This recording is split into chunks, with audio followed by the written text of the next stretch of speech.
the 5 laws of your spiritual gifts. So today I wanted to dive deeper into the realm of spiritual gifts and not just teach you about 5 principles, 5 laws that will enhance and ignite your spiritual gifts, but I wanted to provide you with a practice that you're going to be able to do with a friend. And I'm going to be making all of this up on the spot, which is the fun part for me. All right. So first and foremost, let's just talk very briefly about what are spiritual gifts, your intuitive gifts, your psychic gifts. So, quite simply, your spiritual gifts are your extra senses. They are your intuitive senses, your sense of knowing. It's your ability to know what you need to know when you need to know it. That, in short, are your spiritual gifts. They could come through clairvoyance, where you receive metaphors, analogies, and visions and images and things of that nature. It could come straight through feeling, where you get a sense of the feeling of things and then you're able to translate that into words. It could be a direct sense of knowing. You might hear it clairaudiently and hear whispers. And there's a variety of ranges of ways that you could experience your spiritual gifts. But in essence, it's something that happens beyond your thinking mind, beyond thought. It's just your sense of knowing. And it's super fun because it feels like and is the experience of real magic. So oftentimes I give the example of, when you're helping a friend or you're talking to a loved one and someone that you really care about, and you're giving them advice, and, they come to you for whatever reason. And as they're telling you their problem or what's going on with their life, have you ever had the experience where as they're telling you these things, you just get this effortless flow of wisdom that comes through you and you just know exactly how they're feeling and you're saying just the right words at just the right moments and you're just as blown away by the wisdom coming through you as they are?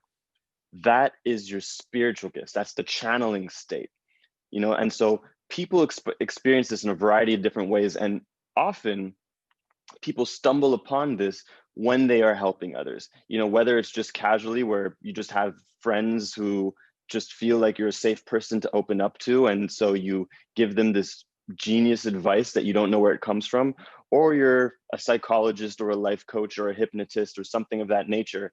And as you explore helping people with your modalities, you start to notice that you know things that you don't know how you know. So there's all kinds of ways that it could show up. And in this video, I want to talk about the 5 laws of your spiritual gifts that will allow them to work effortlessly and easily for you. And I'm going to be making this up as I go. I don't actually know what the 5 laws are. That's the fun part for me. So, number 1 is pure intention. The number 1 thing that turns on the engine of your spiritual gifts is having a pure intention. Meaning, my default intention always, for my every breath, for my every step, no matter what I'm doing, is the highest good for all involved. Period. It's not to get the answers. It's not to be right. It's not to prove that I know better than you. That's all ego. It's the highest good for all involved. Because oftentimes, what a lot of intuitives will experience is you'll receive information about a person or about something, and then you'll feel like you need to give that information, but you find that it's not well received or something along those lines. Because part of the training is learning when to share information, when you feel a path of least resistance, when you feel a resonance, as opposed to thinking that you need to share everything that comes through. So having a pure intention will help guide your communication to know what needs to be communicated and what you're receiving just for you, so that you can have a greater sense of perspective and compassion for whoever it is you might be working with or helping out. All right, so number 1 is pure intention. I like to use the highest good for all involved, and so that's what I recommend to you. Now, once you have a pure intention, I should mention, actually, before I go deeper, that there are a few things that will actually awaken and ignite your spiritual gifts, and a few things that will seemingly block them. So the things that ignite your spiritual gifts are love, passion, and excitement. Love, passion, and excitement are quite literally the nourishment to your spiritual gifts that will make them come more online, because those are energies that make you feel more lit up. Anything that makes you feel lit will literally light up your gifts. That's why when you're in love and you have a connection with a new person, or you're just in a deep love state in a relationship, you're so in tune with that person. You're thinking what they're thinking. You know what they want before they want it. It's because love strengthens your spiritual gifts. And so the more you embody love, the more you embody passion, the more you embody excitement, creativity, joy, those are all the frequencies, the energies of your higher self. So by embodying those energies, you're embodying your higher self, and thus you are awakening to and tuning into the radio station of your higher self that is already in tune with these gifts. All right, so passion, joy, love, creativity, excitement are the nourishment, the fuel of your spiritual gifts, because they are the energies of your higher self. Now, things that may block your spiritual gifts or hinder them is if you're somebody who doesn't let yourself feel your emotions. If you're someone who doesn't let yourself feel your emotions, or you label things like anger is bad, or your rage is bad, or any emotion that you might have inside of you, if you label it as bad or not good enough, and you just keep it contained rather than letting yourself be expressed in your emotions, that doesn't mean you have to attack anybody, but that also doesn't mean that you can't let yourself be expressed or heard, or write it out. If you don't allow your emotions to flow inside of you, then you're also not going to allow energies such as your intuitive energies to flow inside of you. So it's going to be very, very difficult to pick up on your intuitive senses if you have emotional constipation, right? So I'm just pointing out these little markers as I'm going here so that you have certain things to look out for.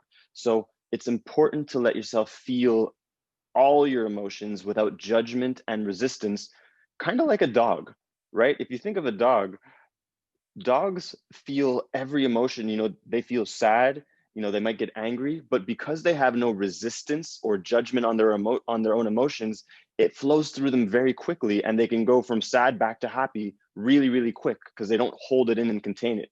They transmute that energy. So place no resistance or judgment on your emotions to the best of your ability, because your emotions are quite literally energy in motion. So if you're not letting that motion happen, it will be very, very difficult to feel the magic of your gifts. Another thing to look out for is seriousness. If you've been watching my videos for a while, I talk about this all the time. Seriousness is one of the number one things that will block your gifts, because serious is a rigid energy, right? Where your gifts and spirit and your guides are very playful. So if you're on a radio station of seriousness and your guides and your intuition are on a playful radio station, then of course you're not going to be picking up on that channel. So it's important to be as lighthearted, as playful as you can be. Okay, so that's the groundwork. And so now to move on to law number 2. Shit, I just had it. What was law number 2? Oh, yes. Okay. Law number 2 is what I like to call the I don't know state. Okay, so law number 1 is pure intention. Law number 2 is the I don't know state.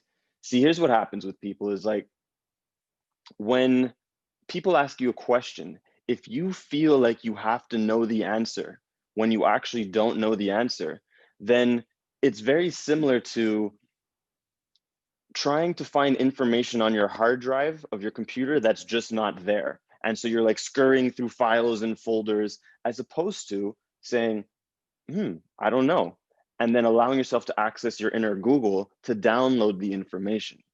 So the I don't know state is extremely powerful and essential to accessing your gifts, because when you go into the I don't know state, you allow the unknown to move through you rather than just locking yourself into the familiar and the known.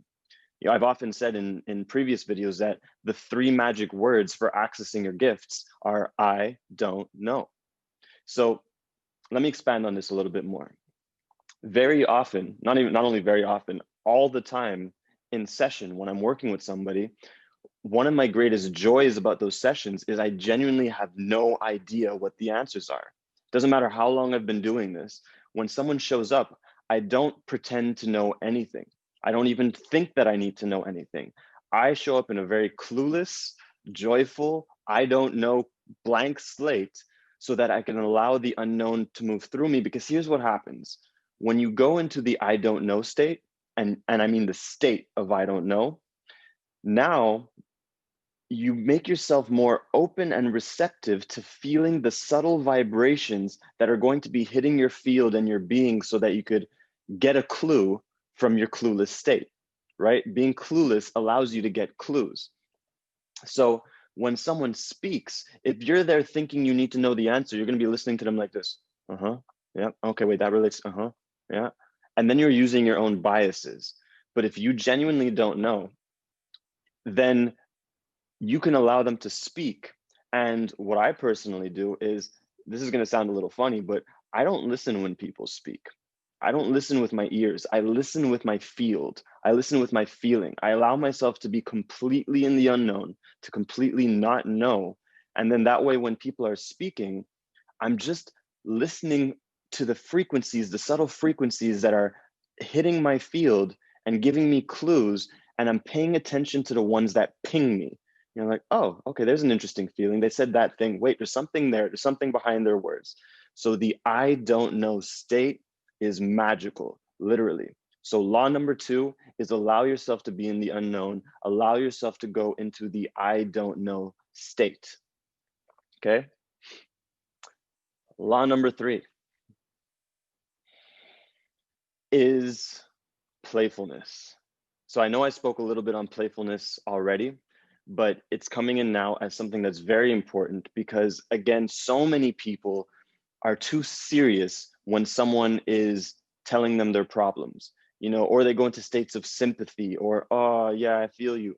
If someone comes to you and they're like, I'm I'm really depressed. I'm having lots of problems and you know my life's a mess. And then you start taking their problems as seriously and heavily as they do and you start to go into feeling sorry for them. How can you see the opportunity that's present for them if you're feeling sorry for them as if there's something actually wrong? Think about that. When someone tells me that they're depressed, my honest and immediate reaction is that's amazing because I know that now that you've hit rock bottom, you have nowhere to go but up. And I know that you have now the opportunity to go from depression to expression, as an example. So it's important that when someone comes to you from a heavy vibration, that you as the healer, as the guide, as the intuitive, you maintain your light.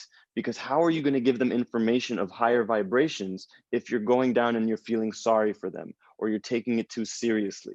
You're only going to give them a certain quality information. So the idea is to remain as lighthearted, as playful, as easygoing as you possibly can so that no matter what they say, you could perceive the information on this level that they need to hear so that they can begin to resonate with that frequency and have the ahas that they need.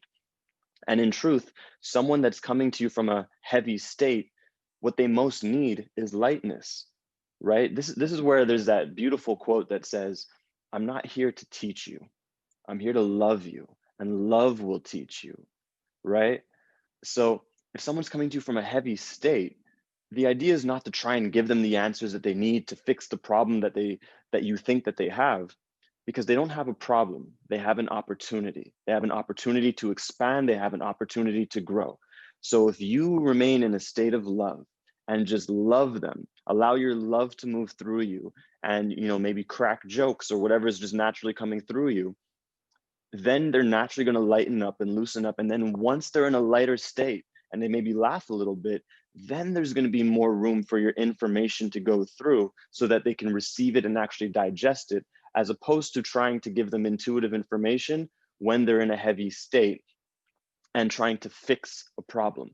Never try to fix their problems because they don't have problems. They have opportunities. If you see them as broken, if you see them as having problems, then you're just going to create certain dichotomies that actually aren't useful. Nobody actually has a problem. Everyone has opportunities. All right, let that be a mantra of sorts. So where playfulness comes in is when you allow yourself to be lighthearted and playful. And by playful, by the way, I don't mean that you got to be like a giddy kid all the time. I just mean that you're lighthearted, in your approach. When you allow yourself to be lighthearted and playful as opposed to serious, you remain on the radio station of your gifts and of your guides and of their guides and higher self, so that you could communicate that information playfully and lightheartedly and allow them to lift their frequency by loving on them and allowing love to teach them. So that's law number 3. Law number 4 is let go of your techniques.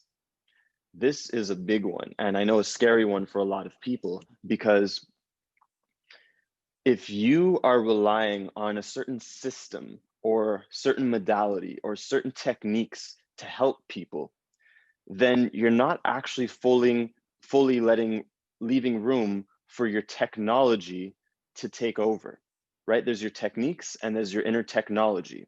Your technology is your intuitive gifts.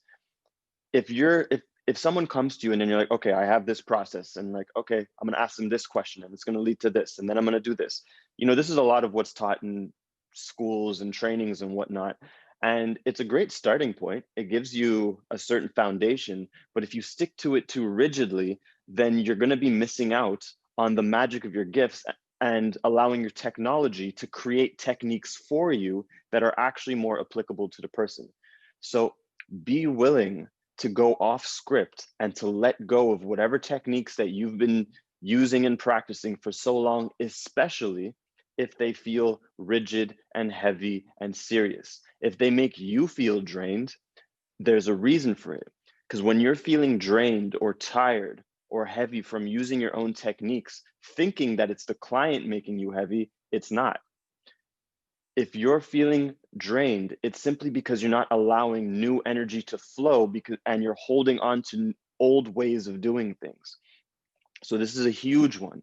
Be willing to go into the unknown, again, the I don't know state, and to let go of your techniques. And if necessary, your intuition will bring you the techniques that you're used to when it's time to use them, or it will bring you new techniques so that you start to create and really start to step into your mastery.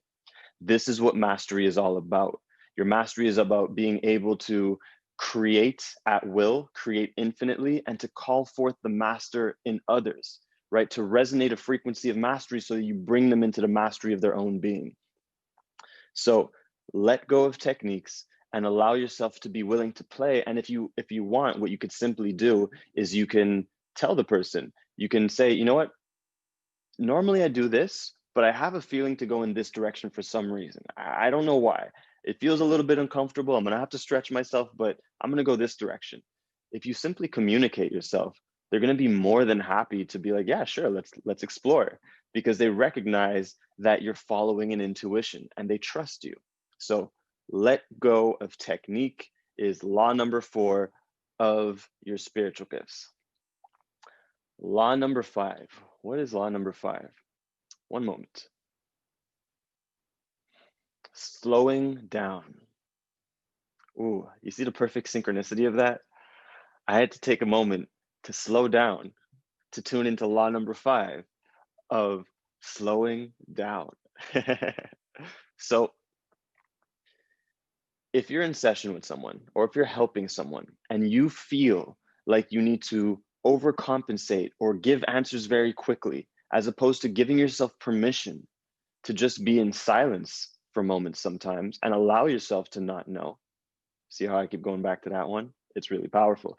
But to give yourself permission to be in silence, then you can more easily hear the sound or feel the sound of your intuition, of your gifts, so that you can more easily respond to it. I've often given the analogy of, imagine you're in a pool, okay? Imagine you're in a pool of water, and if you're in that pool of water and you're splashing around, because inside of you, you're like, okay, I need to give answers. I need to overcompensate. I need to think. I need to know this. And you're splashing around in the water, then you're not going to feel the subtle currents of water that are hitting your body all the time because you're splashing. But when you give yourself permission to slow down and to be more still and to go into silence, the water's calm, and now you start to become more sensitive to the currents and the frequencies that are already hitting your body so that you could pick up on more subtle information. And those currents are the language of your spirit guides or of their spirit guides, of your higher self, of your intuition, so on and so forth. Give yourself permission to slow down, to not know, to be playful, and to have that pure intention of just wanting to give the highest good for all involved. And you're going to very powerfully tune into your gifts, especially if you're coming from a place of genuine love and not from a place of wanting to give the answers or needing to have the answers or wanting to be right. It's not about you. This is about them. All right. So those are the 5 laws of your spiritual gifts. And so now, as promised, I wanted to provide you with an exercise that you could go ahead and do with your friends to practice this, to make this as practical and applicable as possible. Keep in mind, a lot of what I shared is stuff that I could turn into like 6 months of training, because there's so many subtleties and so much richness in the simplicity to be explored. But I'm really just giving you a baseline. I'm giving you a foundation over here. So what I'd love for you to do is get 1 friend or 2 friends. 2 friends is great too, that are growth driven, that are expansion driven, and that want to explore and grow more in their lives, with the intention, gather them together, being like, hey, let's practice our spiritual gifts. Let's practice helping each other grow and expand and step into more of ourselves, so that through that intention, you set forth in motion the magic that will take place. Because one of the fundamental laws of real magic is the acronym I am. Intention plus action equals magic.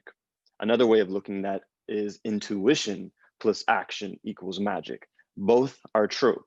When you receive an intuition and you act on it, it will always have a magical result, because the intuition came from the divine. And so acting on divine energy has divine results.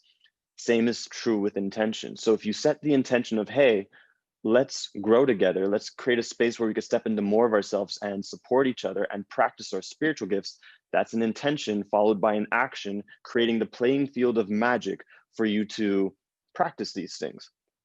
So gather those friends, 1 or 2 friends, set that intention. And the idea is, one at a time, one of you is going to be the one on the receiving end, so the one basically exploring a place where you feel blocked, or where you might be wanting to step into your next level or something of that nature. And the other people or person, you're going to play the role of the intuitive, the magician, the healer, whatever you want to call it. And your only job, once you've set the tone, so what that might look like, let's make that more clear. So let's say you have 2 people in front of you. You might start off with, okay, so what do you guys feel like, or start with 1 person, sorry. So what do you feel like exploring? What questions do you have? Do you have a specific question or something that you want to explore? And so they might say, I'm feeling blocked in my creativity. And you say, perfect. Now your only job is to give them your full, undivided attention. There's nothing more powerful than giving someone your full attention. How often do you have someone's full attention? So your job is to give them your full intention, to be in that I don't know state, to have that pure intention of the highest good for all involved, to remain lighthearted and playful, and to be willing to slow down, to be willing to be still. So they explain whatever they say. And here's the thing, your intuition isn't just about giving answers all the time. Sometimes your intuition will give you questions to ask, to pull more out of them, so that you can have more to play with. So it's not just about giving answers. You can also receive intuitive questions. But be aware, the way that you know it's your intuition and not your mind is when the information coming through you feels very simple, clear, and direct.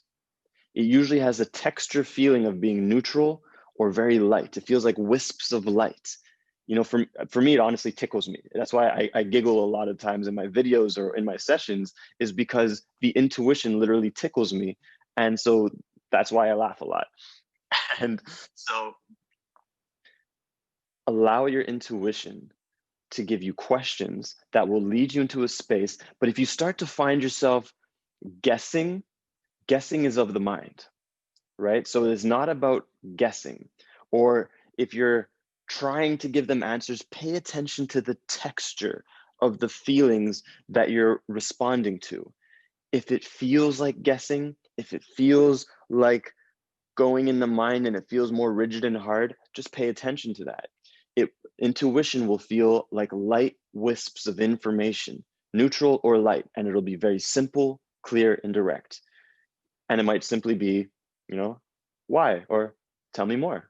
I feel something there. You know what? It seems like, right? It's very, very simple, clear, and direct.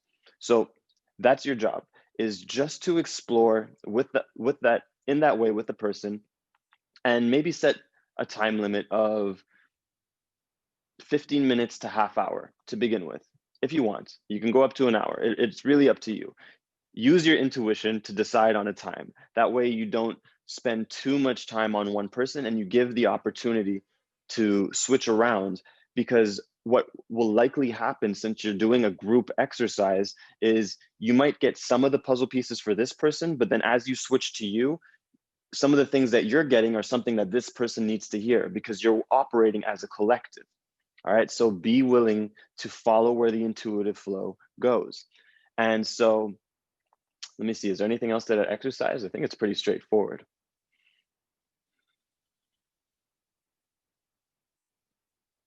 Nope, that's it. So get a friend or two friends, set that intention, create the space, give the full attention, apply these laws, and just see how it goes. And you're going to notice when that channel opens up, you're going to feel this effortless flow of wisdom. And because you set the intention first for this to be a space of magic, your guides will show up for you, and you're going to have some experiences. All right, so that's my video for you guys. I really wanted to share this so that you have not just 5 very practical Peter Piper picked a peck of pickled peppers, practical principles, but you have something that you can apply and do with your friends and see how it goes, and let me know. So if you found this video helpful and useful, please go ahead and share it, and go ahead and tag your friends in this video that you would love to do this exercise with, so that they can watch the video too, know what it's all about, and you guys can get in the zone and let me know how it goes. All right, so wishing you lots of love, guys, and as always, I was gonna say, as always, I love you lots, but I already said I wish you love. God damn it, David. All right, y'all, peace.